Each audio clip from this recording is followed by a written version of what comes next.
Students, this is Praveen Kumar Agrawal from Management Department, Rotary Institute of Management and Technology, Chandosi, welcomes you in today's lecture of Managerial Economics. In today's lecture, we will discuss on the fundamental principles or concepts of Managerial Economics.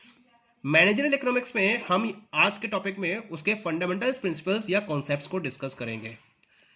Managerial economics is concept based and technique oriented. The use of concepts and techniques helps us in developing the analytical rigor of the subject. They add logical reasoning and precise thinking to managerial economists. क्योंकि manager economic क्या है, concept based होता है और technique oriented है. इसके साथ साथ ये हमारी एक एनालिटिकल अंडरस्टैंडिंग को डेवलप करता है और हमारी प्रिसाइज थिंकिंग और लॉजिकल रीजनिंग में भी ये एक बड़ा डेवलपमेंट प्रोवाइड करता है. तो इन पॉइंट्स को ध्यान में रखते हुए हमें इसके कुछ पर्टिकुलर कॉन्सेप्ट्स जो इसके इंपॉर्टेंट कॉन्सेप्ट्स हैं या प्रिंसिपल्स हैं उनको डिस्कस करना होता है. सबसे पहला प्रिंसिपल है इसके अंदर, that is the opportunity cost principle. Opportunity cost क्या होती है?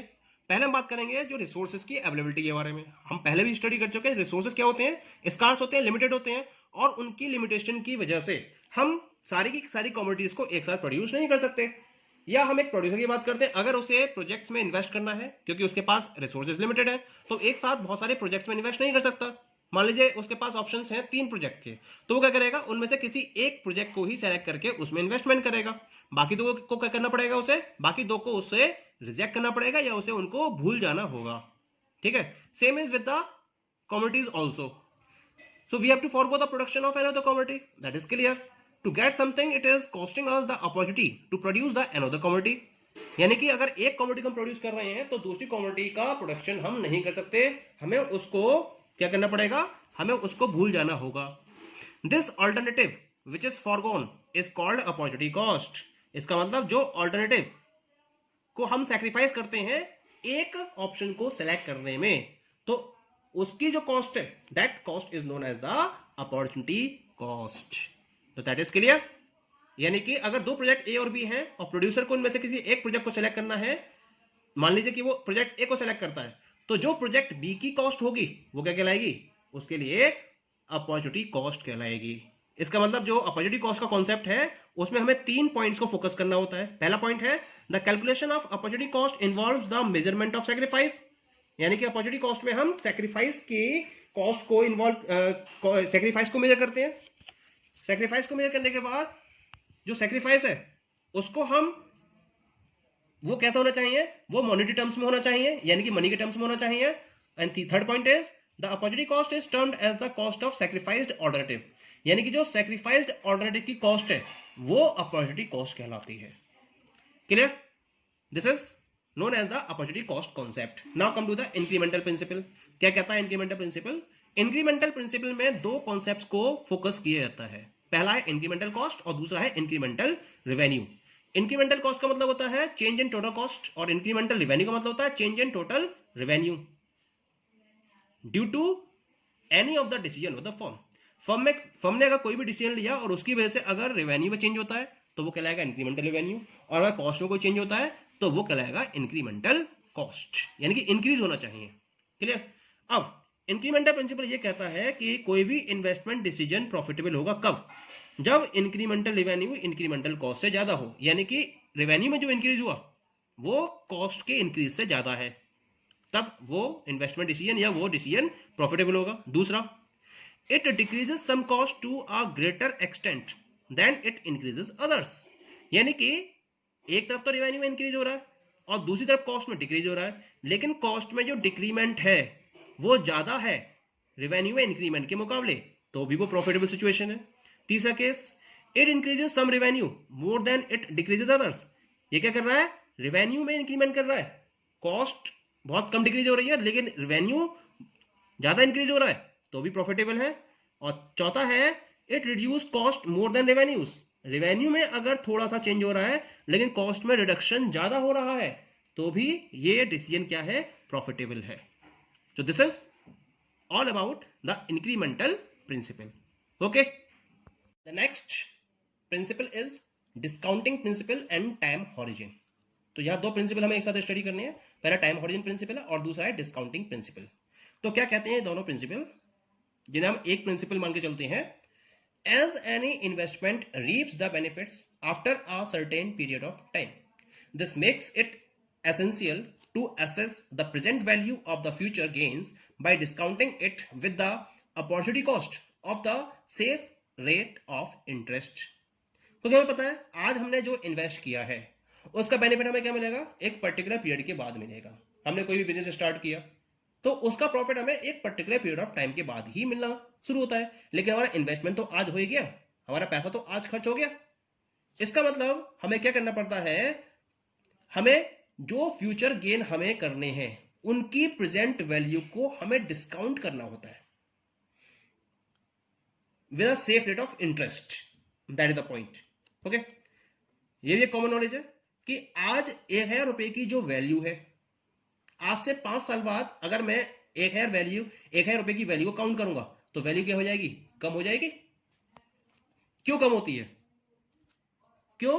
क्योंकि इन्फ्लेशन या महंगाई बढ़ती रहती है और इस इन्फ्लेशन की वजह से मनी लगातार अपनी वैल्यू को लूज करता है, और इस वैल्यू को लूज करने की वजह से हम ये कह सकते हैं कि आज जो 1000 रुपए की वैल्यू है 5 साल बाद वो वैल्यू क्या हो जाएगी, कम हो जाएगी। इसके साथ साथ एक पॉइंट और आता है इसके अंदर कि जब किसी भी इन्वेस्टमेंट को फॉलो किया जाता है तो उसके साथ में रिस्क एंड अनसर्टेनिटी का फैक्टर जुड़ा रहता है। ये एक इनबिल्ट फैक्टर होता है, इसे आप कहीं भी नहीं ले जा सकते, इसे आप कभी खत्म भी नहीं कर सकते। ये एक इनबिल्ट फैक्टर है जब किसी भी इन्वेस्टमेंट को फॉलो किया जाता है।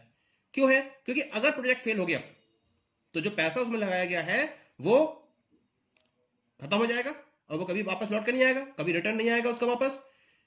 तो एक तो इन्फ्लेशनरी फैक्टर हो गया और दूसरा रिस्क एंड अनसर्टेनिटी फैक्टर हो गया। इन दोनों फैक्टर्स की वजह से मनी क्या करता है, लगातार टाइम के बढ़ने के साथ साथ अपनी वैल्यू को लूज करता चला जाता है। इसी वजह से हमें क्या करना पड़ता है, देखते हैं क्या करना पड़ता है हमें। Due to concept of time horizon the value of money keeps on eroding. हाँ सॉरी, मनी क्या होगा, लॉस हो जाएगा। This is known as time horizon concept, इसको हम टाइम हॉरिजन कॉन्सेप्ट कहते हैं। पॉइंट क्लियर हो गया? क्योंकि इन्फ्लेशन और रिस्क एंड अनसर्टेनिटी फैक्टर की वजह से लगातार मनी की वैल्यू कम होती चली जाती है। इसी वजह से हमें क्या करना पड़ता है, जब हम इन्वेस्टमेंट को फॉलो करते हैं तो हमें फ्यूचर गेन्स को प्रेजेंट वैल्यू में कन्वर्ट करना होता है, डिस्काउंट करते हुए इसको with the safe rate of interest. Clear? तो this is known as the time horizon concept. अब बात करते हैं डिस्काउंटिंग प्रिंसिपल की। Due to the concept of time horizon, हमने पीछे पढ़ा टाइम हॉरिजन का कॉन्सेप्ट क्या कहता है, the value of money keeps on eroding. ये बात तो फैक्ट क्लियर है हमारे पास। एक और इश्यू है जिसकी वजह से मनी की वैल्यू लेस होती चली जाती है। क्यों? क्या है वो वैल्यू, क्या है वो reason? People prefer current consumption to future consumption. आपके पास आज की डेट में जो प्रोडक्ट्स या जो भी गुड्स या सर्विसेज या अमाउंट अवेलेबल है, आप उसको आज की डेट में ही कंज्यूम करना चाहते हो, आप उसको फ्यूचर के लिए छोड़ना नहीं चाहते हो।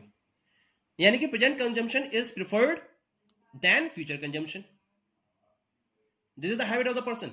एक सोसाइटी में पर्सन्स की एक नॉर्मल हैबिट है कि वो प्रेजेंट कंजम्पशन को प्रेफर करते हैं in comparison to future consumption. किसी से आप कहिए कि भाई आज कंज्यूम मत करो, इसे आप कुछ टाइम बाद कंज्यूम कर लेना, वो नहीं मानेगा। लेकिन अगर आप ये कहते हो उसे कि आज कंज्यूम मत करो और कल कंज्यूम कर लेना और इसके बदले में मैं आपको कुछ पर्टिकुलर अमाउंट दूंगा या कुछ प्रीमियम प्रोवाइड करूंगा, हो सकता है वो पर्सन उस बात के लिए मान जाए। यानी कि फ्यूचर में कंज्यूम तब किया जाएगा जब उसको उसके बदले में कुछ प्रीमियम मिले। So it is important to know the present value of the future.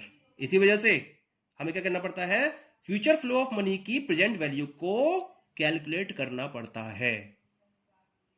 इसी तो ये जो प्रिंसिपल निकल के आया, this principle is known as the discounting principle. क्योंकि आप डिस्काउंटिंग कर रहे हो ना, यहाँ पर जो फ्यूचर फ्लो ऑफ मनी है उसकी प्रेजेंट वैल्यू को जानने के लिए क्या करते हो, फ्यूचर वैल्यू को डिस्काउंटिंग वे पे मेजर करते हो। इसी वजह से हम इस प्रिंसिपल को डिस्काउंटिंग प्रिंसिपल का नाम देते हैं। Okay, now come to the next principle is time perspective principle. Time perspective principle क्या कहता है, देखते हैं इसके बारे में। Decision making involves coordination between past, present and future. जब कोई भी मैनेजर डिसीजन मेकिंग को फॉलो करता है तो उसे पास्ट, प्रेजेंट और फ्यूचर एक्टिविटीज के बीच में एक कोऑर्डिनेशन मेंटेन करना होता है। क्या मतलब है इसका? जब कोई भी मैनेजर आज की डेट में किसी डिसीजन को फॉलो करता है तो उसे ये एनालाइज करना होता है, यानी कि प्रेजेंट प्रॉब्लम को एनालाइज करना होता है with reference to past data of facts, figures and observations, कि पीछे पास्ट में कौन कौन से फैक्ट्स, फिगर्स और ऑब्जर्वेशंस अवेलेबल हैं उस पर्टिकुलर डिसीजन के रेफरेंस में, और उसका फ्यूचर इंप्लीकेशन क्या होगा। इन दोनों फैक्टर्स को ध्यान में रखते हुए उसको प्रेजेंट प्रॉब्लम को एनालाइज करना होता है, तब जाकर वो एक प्रॉपर वे में डिसीजन को फॉलो कर सकता है। ये कहना है इस पर्टिकुलर प्रिंसिपल का। He must consider the short run and long run consequences of his decision. इसके साथ साथ उसको ये भी सोचना होगा कि जो भी डिसीजन वो ले रहा है उसका शॉर्ट रन और लॉन्ग रन कॉन्सिक्वेंस क्या होगा। That's why this principle is known as the time perspective principle. जैसे एक एग्जांपल लेके चलते हैं, मान लीजिए कि कोई भी कंपनी आज की डेट में अपने एडवर्टाइजिंग पर ज्यादा से ज्यादा पैसा खर्च करने के लिए विचार बनाती है, डिसीजन लेती है। तो ये तो कंफर्म है कि आज की डेट में उसकी एडवर्टाइजिंग कॉस्ट क्या होगी, उसका एडवर्टाइजिंग आउटपुट क्या होगा, बढ़ जाएगा, यानी कि उसके खर्चे बढ़ जाएंगे। लेकिन इसका फायदा उसको आने वाले टाइम में मिलेगा जब उसका फ्यूचर रेवेन्यू फ्लो क्या होगा, इंक्रीज होगा, क्योंकि एडवर्टाइजिंग आज कर रहा है और कल की डेट में उसकी सेल क्या होगी, लगातार इंक्रीज होगी। तो आज का खर्चा उसे कल की डेट में बेनिफिट प्रोवाइड करेगा। This is the way. So this is known as the time perspective principle. Time को ध्यान में रखते हुए आपको डिफरेंट टाइप के डिसीजंस को फॉलो करना होता है। Clear? The last one is the equimarginal principle. क्या कहता है equimarginal principle? This principle states that an input should be allocated so that value added by the last unit is same in all the cases. यानी कि जब हम inputs को लगातार बढ़ाते चले जाते हैं या एलोकेट करते चले जाते हैं, तो एलोकेशन इस तरीके से होना चाहिए जिससे कि जो लास्ट यूनिट के द्वारा वैल्यू ऐड की जा रही है वो हर केस में सेम होनी चाहिए। अगर सेम नहीं है, डिफरेंस है, तब आपका वो एलोकेशन ऑप्टिमम एलोकेशन नहीं होगा। ऑप्टिमम एलोकेशन के लिए जरूरी है कि जो लास्ट यूनिट के द्वारा वैल्यू ऐड की जा रही है वो क्या होनी चाहिए, that must be same in all the cases.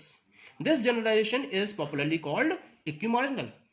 अब एक केस लेके चलिए कि जो मार्जिनल वैल्यू है वो किसी एक एक्टिविटी में ज्यादा है और दूसरी में क्या है, कम है, तो ऑप्टिमम एलोकेशन को अचीव नहीं कर सकते।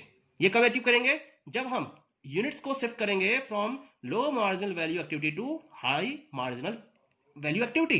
जब हम लो मार्जिनल वैल्यू एक्टिविटी से हाई मार्जिनल वैल्यू एक्टिविटी की तरफ यूनिट्स को शिफ्ट करेंगे तो क्या होगा, इससे जो टोटल वैल्यू है सारे प्रोडक्ट्स की वो टोटल वैल्यू बढ़ जाएगी, और जब वैल्यू बढ़ जाएगी तो हमारा एलोकेशन ऑप्टिमम हो जाएगा। Okay, so this is known as the law of this is known as the equimarginal principle. Okay, thank you.